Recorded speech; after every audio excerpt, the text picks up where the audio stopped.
el podcast de Andrés. Episodios que podrán ser descargados en cualquier momento, en la plataforma de internet que tú prefieras. 3, 2, 1, grabando. Hola, tocayo, ¿cómo estás? Yo soy Andrés Arauz. Gusto conocerte. ¿Qué tal, Andrés? ¿Cómo vas? Bien, qué chévere poder conversar contigo, con alguien tan experto en estos temas, en un momento de falta de información, de desinformación, de rumores. Qué bien que podamos conversar con un científico, con alguien que puede explicarnos un poco más sobre estos temas del COVID. Andrés Peralta es médico, máster en salud pública y doctor en biomedicina por la Universidad Pompeu Fabra de Barcelona. Andrés nos contará sobre las causas de la crisis sanitaria en el Ecuador y sobre el enfoque y política pública que debería haber desde el Estado. Tenía un profesor que siempre nos decía, la salud pública se nota solo cuando algo sale mal.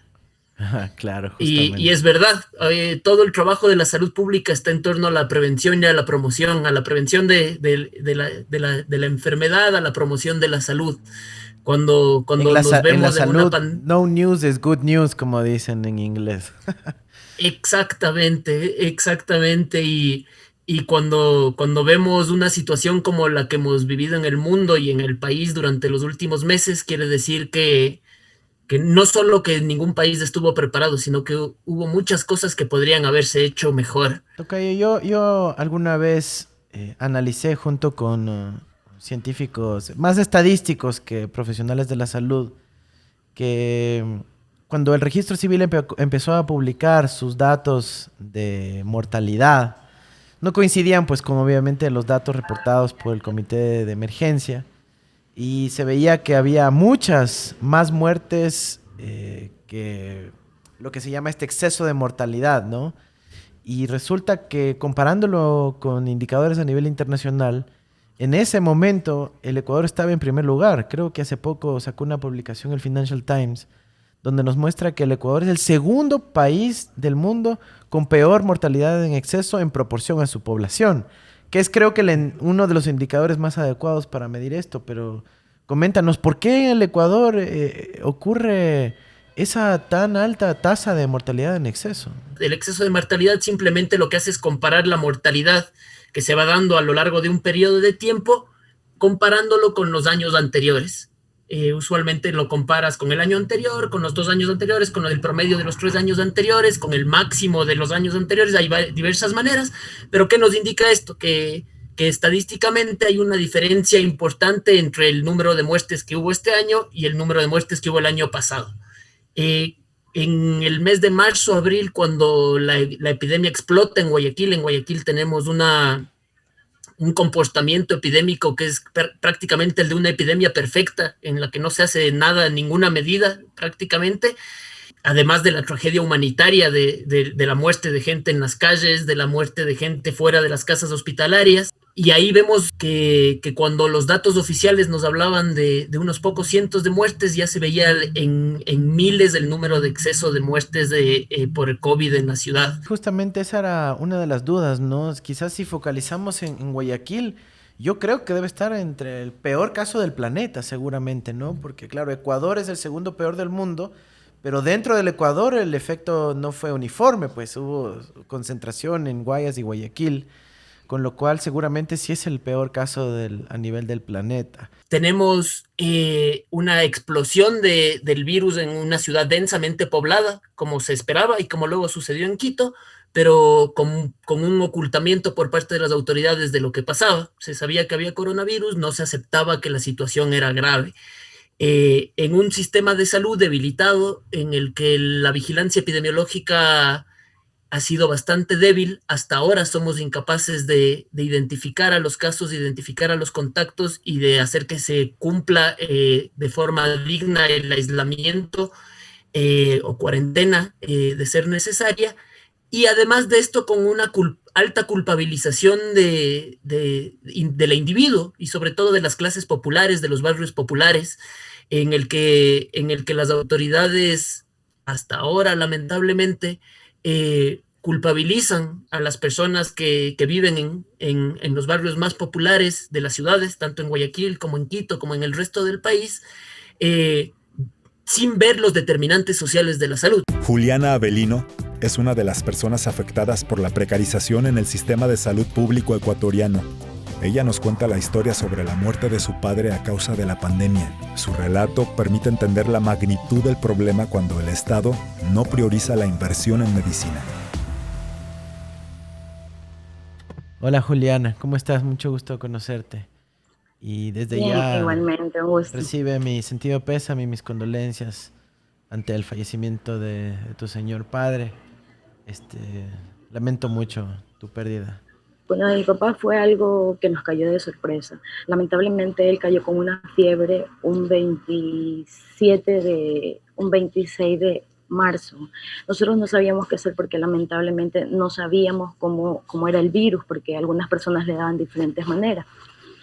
Yo recuerdo tanto que le estábamos dando paracetamol a mi papá, llamábamos a que nos vinieran a atender al 171, nos dijeron que si ya no podía respirar que lo llevábamos al hospital, pero no lo podíamos llevar al hospital porque sabíamos que los hospitales estaban colapsados.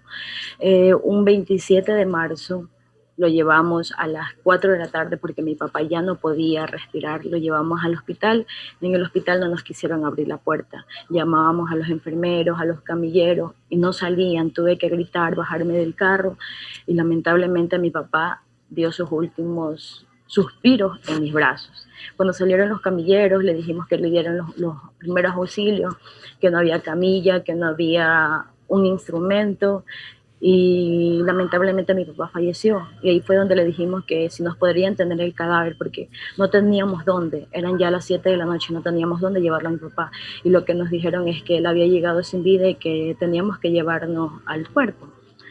Con mi hermano tuvimos que agarrar el carro, nos fuimos a criminalística, fue algo fatal eso, fuimos a criminalística, tampoco nos quisieron atender, los carros estaban en fila porque querían dejar a sus cuerpecitos.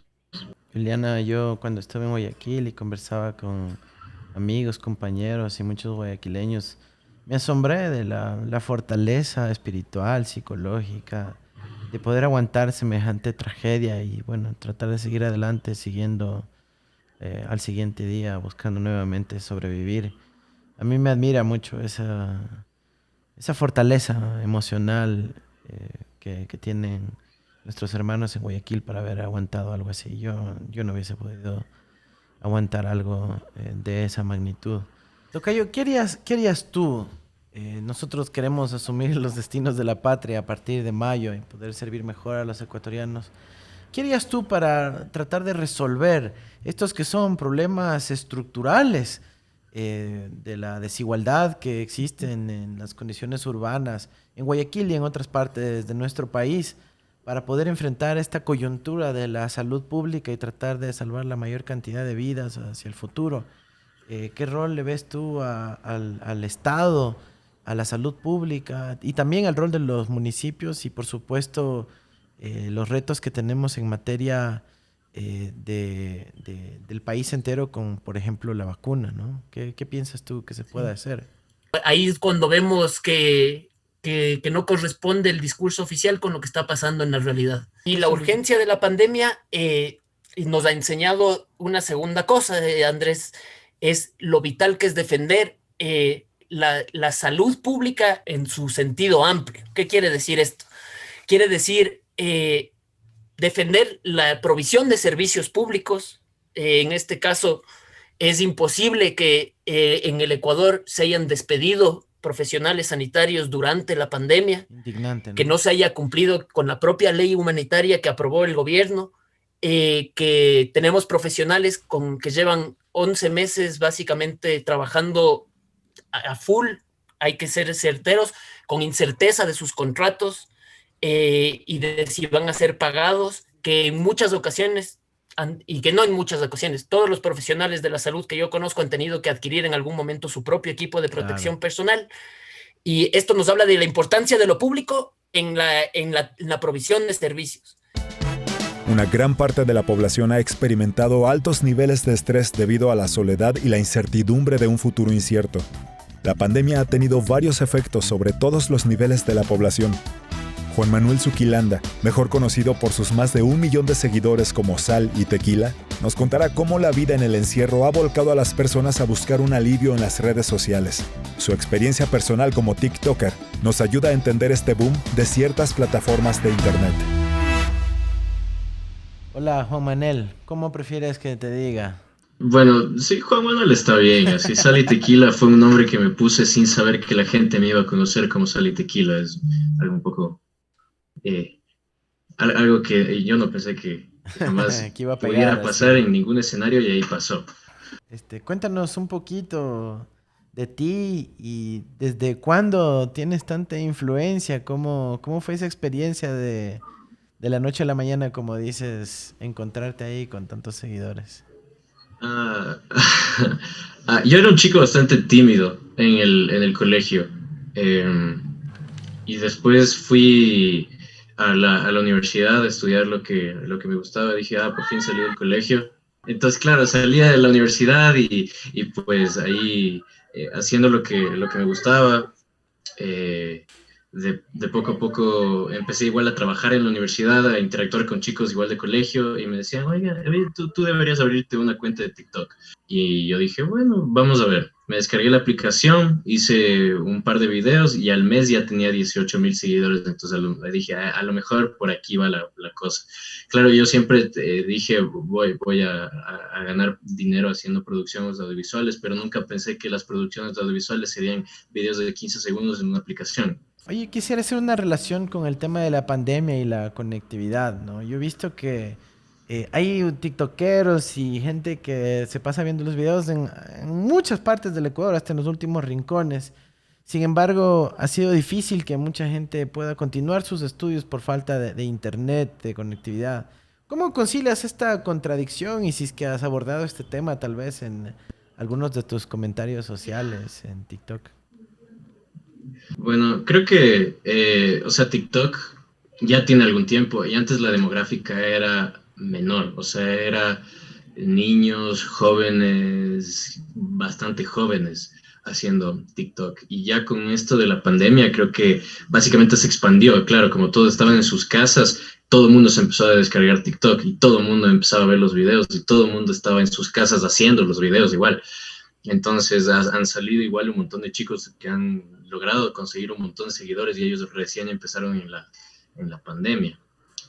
TikTok ha sido básicamente una de las únicas compañías de esta pandemia porque un montón de chicos ya no pueden estar con sus amigos y boom, explotaron las redes sociales. Sí, yo pasé de 300,000 seguidores a 1,300,000, entonces Qué, fue 1 millón. qué- Dentro de lo que fue la pandemia, ¿no? Siempre se trató mismo esto de las relaciones humanas, como que siempre nosotros decimos, ok, vamos a valorar un poco más la interacción humana, especialmente en este tiempo de pandemia, porque, digamos, uno ya pasó de poder a abrazarse a cada rato con quien se le da la gana, ya no poder estar a 2 metros de cualquier persona, ¿no? Y justamente como comunicador, digamos así, a los jóvenes, es súper importante para mí el, el decir, ¿saben qué? No están solos. Por más que pareciera que están solos en este tiempo de pandemia, lo que nos conecta son justamente las redes sociales. Entonces, ¿qué mejor que simplemente pasar el rato y quedarnos en la casa un rato? Para las personas que tuvieron acceso, el Internet funcionó como un analgésico para sobrellevar la cuarentena. Ahora, después de casi un año del primer caso de coronavirus, la vacuna nos entrega esperanza. Lucas Garvin, PhD en Ciencias Naturales e investigador del CONICET, nos cuenta sobre el funcionamiento de las vacunas. Durante el periodo de la pandemia, Lucas participó en grupos de investigación sobre inmunología y también fue una de las primeras personas que se aplicó la vacuna en Argentina. Y ahora nos contará su experiencia. O sea, Lucas es el experto en la vacuna, tanto a nivel académico como a nivel personal.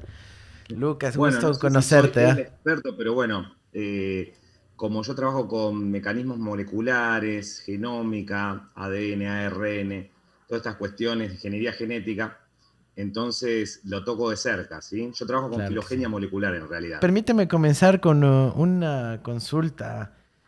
¿Cómo se produce la vacuna? He escuchado que se produce en huevos, en otros seres vivos, porque tienen como que sacar, o sea, tienen como que cultivar en un ser vivo para luego extraerlo y luego inocularlo en el humano, ¿no? Cuéntanos un poquito de esa parte más de la producción. En realidad se usan en células o en cultivos celulares tipos, ¿sí?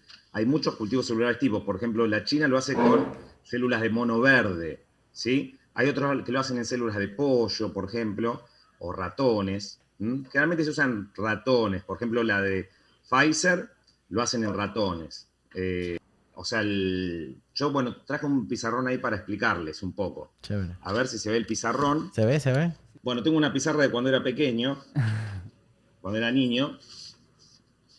Ah, pero igual lo usas, estás en la academia, de ley lo usas siempre. Yo también tengo mi pizarrón ahí, lo comparto ahora con mi hijo, pero bueno.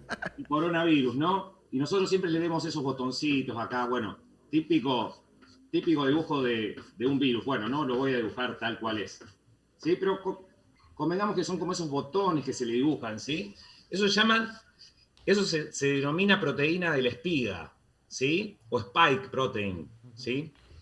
Contra esto reacciona el sistema inmunitario en realidad, ¿sí? Pero ¿qué pasa? Cuando entra el coronavirus normalmente en el cuerpo, infecta todas las células y el sistema inmunitario no llega a tiempo, por eso lo mata al organismo, ¿sí? Pero ¿qué tal si nosotros lo hacemos antes? ¿Pero cómo lo hacemos? Engañando a las células para que el sistema inmunitario reaccione. Todas las vacunas, toda AstraZeneca, Sinopharm, la China, Pfizer, Moderna, Janssen, todas tienen como fin generar anticuerpos contra la proteína S del coronavirus. Yep. Una vez que el coronavirus está marcado, vienen otros linfocitos, que se llama también respuesta humoral, y dicen, acá hay lo extraño, está marcado este virus, vamos a destruirlo. Entonces vienen otras células que se llaman macrófagos y le tiran sustancias a este virus para matarlo, o bien lo fagocitan y lo destruyen con unas enzimas líticas. Maravilla. ¿Sí? Así funciona la vacuna, por ejemplo, de Pfizer. ¿Y tú hace cuánto te inyectaste esta vacuna de Pfizer, Lucas? Yo hace ya desde agosto la primera dosis y principios de septiembre la segunda dosis. Tú fuiste parte del equipo de pruebas de la vacuna en Argentina. Exactamente, sí. Yo tengo compañeros, colegas que trabajan ahí con el equipo del Dr. Pollack, son todos investigadores del CONICET, y ellos mismos me alentaban, diciendo que el mecanismo es innovador, pero no deja de ser un ARN que entra al organismo, a la célula y se desintegra, ¿sí? Cumple la función, fabrica la proteína S y luego se desintegra en el citoplasma. Tú cuando te vacunaste para estas pruebas, ¿tenías en mente también que podía estar contribuyendo a alguien más allá que ti mismo, digamos, contribución a la ciencia? ¿O buscabas proteger también a tu familia, qué sé yo, a tus viejos? Exactamente, sí. Primero y principal es contribuir a mi país, ¿no? A la humanidad. Siempre, como biólogo, mi destino, siempre mi fin, mi meta, fue contribuir a la humanidad. Y después porque mi país me dio la posibilidad de estudiar y gratis. O sea, yo le debo mucho a mi país y pienso que es la mejor manera de retribuirle todo lo que me dio. Y porque alguien tenía que hacerlo. Si no, ¿quién lo hace?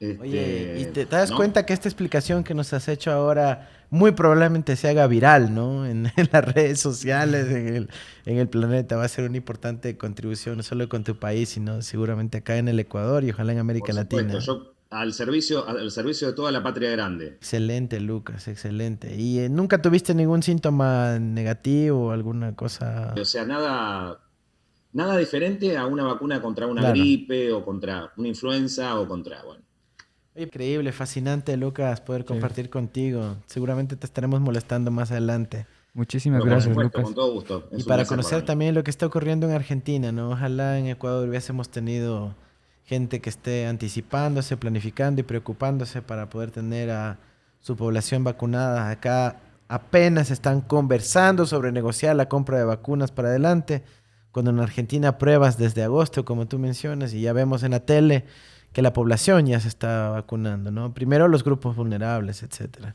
Pero Por para supuesto, que tenemos sepa, un hasta grupo acá en vulnerable. el Ecuador ni siquiera hay constituido un comité de científicos del gobierno, que asesore al gobierno, ¿no? El Instituto de Salud Pública del Ecuador ha sido hecho a un lado. Realmente poco involucramiento de la Academia de la Ciencia porque es un gobierno que lamentablemente se rige por otras Sí, prioridades y no las del avance del conocimiento. Pero pronto va a cambiar. Si el Ecuador no soluciona de manera responsable la administración de las vacunas y la asistencia en salud pública gratuita, casos como el de Juliana se seguirán repitiendo. Para ella, el problema sigue hasta ahora. A continuación, ella concluye su historia. Nos estabas contando cómo luego de que tu padre falleció en tus brazos, luego que no pudo ser atendido en el hospital, te acercaste a criminalística, pero tampoco le atendían ahí y veías a muchas otras familias en la misma situación. Cuéntanos, por favor, qué más pasó luego de eso. Me dijeron que ya lo habían encontrado, que yo tenía que ir a hacer el reconocimiento del cadáver, pero no físicamente, solamente por fotos, porque el Estado no estaba permitiendo que los familiares cojan a sus cuerpos, porque ellos también tenían miedo de que nos vayamos a infectar de otra epidemia, porque prácticamente fue a los 2 meses y medio que encontraron a mi papá. Nomás nos dijeron que teníamos que esperar que aparezca en la página de coronavirus. Luego me llamaron y me dijeron que sí, efectivamente ya lo habían sepultado en el Parque de Pascuales, en un nicho. Como no podíamos irlo a visitar, ya luego después, cuando ya se abrieron los cementerios, nosotros nos acercamos y vimos solamente el nombre. Pues no sabemos si es que realmente están los huesos, porque son muchas personas que encontraron por la huella dactilar y que lo fueron ubicando en el nicho que pertenecía. Para ti y tu familia sería importante poder confirmar que esos sean los restos de tu padre.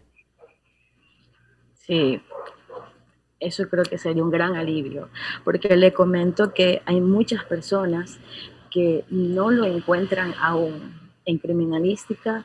Hay mucha gente que va a alzar su voz de protesta que no encuentran a sus cuerpecitos, es más, y ya no hay cuerpo de dónde sacar un ADN. Entonces son como 40 familias que aún no lo encuentran. Bueno, yo creo que tenemos muchas lecciones aprendidas de aquello y sinceramente espero que hasta el 24 de mayo todo esto haya podido ser resuelto, especialmente esas 40 familias que siguen buscando sus cuerpos. Pero si no, también está mi compromiso de que podamos resarcir esos daños, reivindicar a tantas familias guayaquileñas, ecuatorianas que han pasado por ese sufrimiento y que podamos tener la dignidad de la certidumbre sobre la muerte de nuestros seres queridos. Te mando un abrazo, Juliana, y te agradezco mucho por tu testimonio, por tu fortaleza de poder compartir esto con nosotros. Aspiramos a que eso jamás vuelva a ocurrir en nuestro país. Tenía que enfrentarse a la emergencia como era y no con desidia y negligencia. Un abrazote. Muchas gracias a ustedes por haberme abierto un espacio y poder contar un testimonio de muchas a nivel mundial, como lo pasó. Pero bueno, le deseo lo mejor del mundo a usted y decretado que usted va a quedar presidente. Muchas gracias, Juliana. Seguiremos adelante por ti y por muchos como tú. Un abrazo. Sí, yo quisiera concluir básicamente pensando en la importancia que tiene la salud para nuestro país, ¿no? Para nuestro país, para la humanidad entera. Hemos escuchado testimonios duros, hemos escuchado expertos, hemos escuchado la importancia de la salud pública en nuestra sociedad. Y bueno, eso será una prioridad para de aquí en adelante. Creo que la humanidad entera ha reconocido que la salud pública es indispensable y vamos a tener esfuerzos colectivos también a nivel de especie más adelante. Esperemos que las lecciones sí sean aprendidas a nivel de la humanidad, a nivel de nuestro país. Y esta pandemia tristemente no es que se acaba ya. Nos quedarán años todavía de enfrentar la pandemia y sus secuelas que son desconocidas. Una de mis preocupaciones es los temas de salud mental, que creo yo se ha generado un caldo de cultivo grave para la población ecuatoriana. Y vamos a estar anticipándonos, no improvisando, anticipándonos y planificando para ese tipo de riesgos. Si no pasa nada, qué bueno, pero ya vemos alertas de que pueden haber también problemas ahí. Así que muchísimas gracias por esta oportunidad de conversar con todos ustedes. La pandemia está aquí con nosotros. Tenemos que lidiar de la mejor manera, utilizando nuestros cerebros y aportando también con nuestros corazones. Un abrazo y muchas gracias. El podcast de Andrés,